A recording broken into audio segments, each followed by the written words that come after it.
The epic continues. In the hall, the beggar is taunted by the evil suitors, but Penelope supports him. She has learned that the ragged stranger claims to have news of her husband.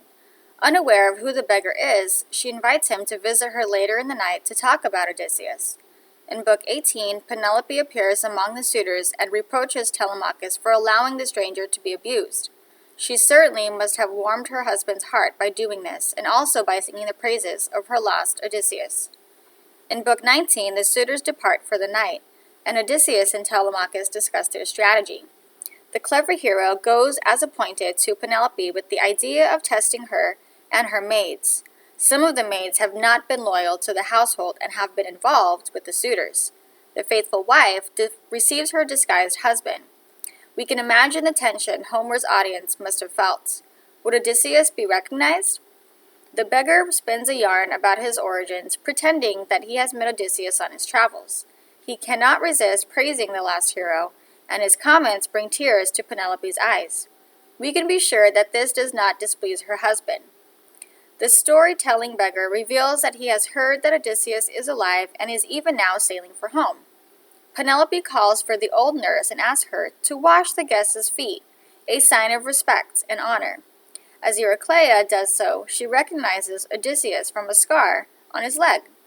Quickly, Odysseus swears the old nurse to secrecy. Meanwhile, Athena has cast a spell on Penelope so that she has taken no notice of this recognition scene.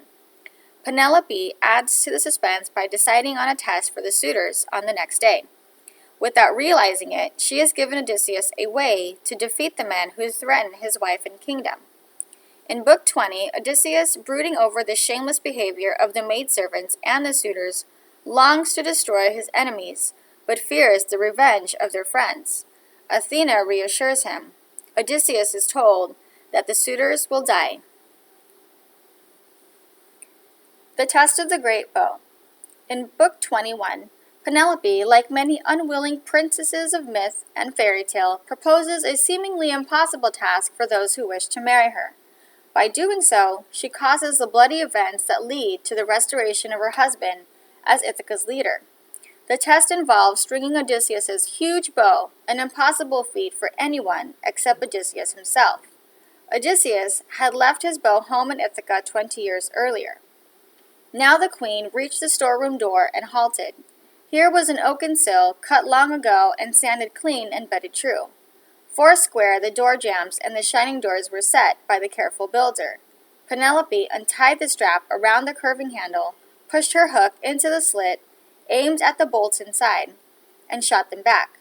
Then came a rasping sound as those bright doors the key had sprung gave way, a bellow like a bull's vaunt in a meadow, followed by her light footfall entering over the plank floor. Herb-scented robes lay there in chests, but the lady's milk-white arms went up to lift the bow down from the peg in its own polished bow-case. Now Penelope sank down, holding the weapon on her knees, and drew her husband's great bow out, and sobbed and bit her lip and let the salt tears flow. Then back she went to face the crowded hall, tremendous bow in hand, and on her shoulder hung the quiver spiked with coughing death. Behind her, maids bore a basket full of axe heads, bronze and iron implements for the master's game. Thus in her beauty she approached the suitors, and near a pillar of the solid roof she caused her shining veil across her cheeks, her maids on either hand, and still, then spoke to the banqueters. My lords, hear me.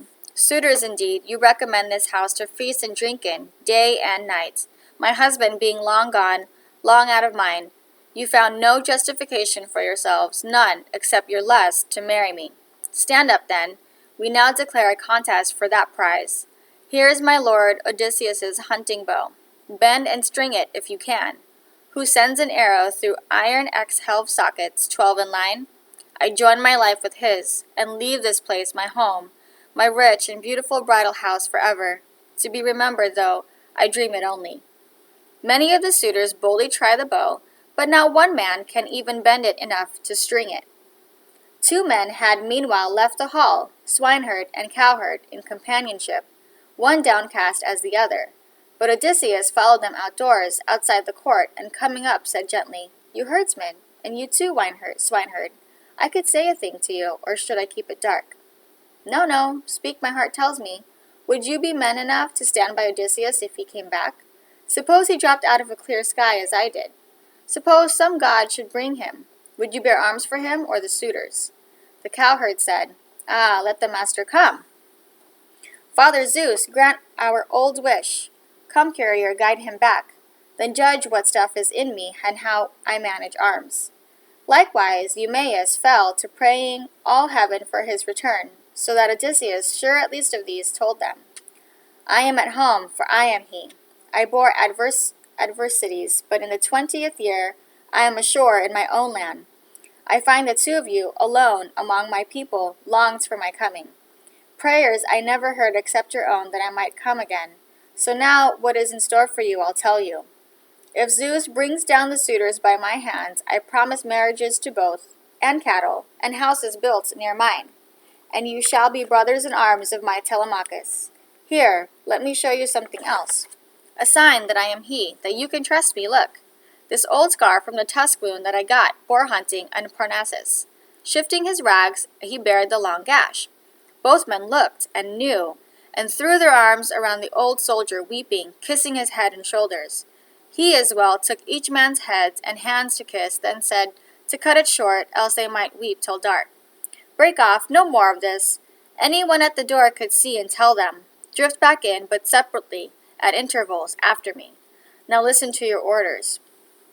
When the time comes, those gentlemen, to a man, will be dead against giving me bow or quiver. Defy them. Eumaeus, bring the bow and put it in my hands there at the door. Tell the women to lock their own door tight. Tell them, if someone hears the shock of arms or groans of men, in hall or courts, not one must show her face, but keep still at her weaving. Philodius, run to the outer gate and lock it. Throw the crossbar and lash it. At present, Odysseus, still in his beggar's clothes, asked to try the bow. The suitors refused to allow a mere beggar to try where they have failed, but Penelope insists that the stranger be given his chance. The suspense heightens. By this act, Penelope has accepted her husband as a suitor. Eumaeus, the swineherd, hands Odysseus the bow and tells the nurse to retire with Penelope and the maids to the family chambers and to bolt the doors. Odysseus had earlier told Telemachus to remove the suitors' weapons from the great hall. Now he takes the bow. And Odysseus took his time, turning the bow, tapping it every inch, for borings that termites might have made, while the master of the weapon was abroad. The suitors were now watching him, and some jested among themselves. A bow lover, dealer in old bows. Maybe he has one like it at home, or has an itch to make one for himself. See how he handles it, the sly old buzzard. And one disdainful suitor added this, May his fortune grow an inch for every inch he bends it. But the man, skilled in all ways of contending, satisfied by the great bow's look and heft, like a musician, like a harper, when with one quiet hand upon his instrument he draws between his thumb and forefinger a sweet new string upon a peg, so effortlessly Odysseus in one motion strung the bow, then slid his right hand down the cord and plucked it, so the taut gut, vibrating, hummed and sang a swallow's note. In the hushed hall it smote the suitors, and all their faces changed. Then Zeus thundered overhead, one loud crack for a sign. And Odysseus laughed within him that the son of crooked-minded Cronus had flung that omen down. He picked one ready arrow from his table where it lay bare. The rest were waiting still in the quiver for the young men's turn to come. He knocked it, let it rest across the hand-grip, and drew the string and grooved butt of the arrow, aiming from where he sat upon the stool. Now flashed arrow from twanging blow, clean as a whistle, through every socket ring, and grazed not one to thud with heavy brazen head beyond. Then quietly Odysseus said, Telemachus, the stranger you welcomed in your hall has not disgraced you. I did not miss, neither did I take all day stringing the bow. My hand and eye are sound, not so contemptible as the young men say. The hour has come to cook their lordships' mutton, supper by daylight, other amusements later, with song and harping that adorn a feast. He dropped his eyes and nodded, and the prince Telemachus, true son of King Odysseus, belted his sword on, clapped hand to his spear, and with a clink and glitter of keen bronze, stood by his chair in the forefront near his father.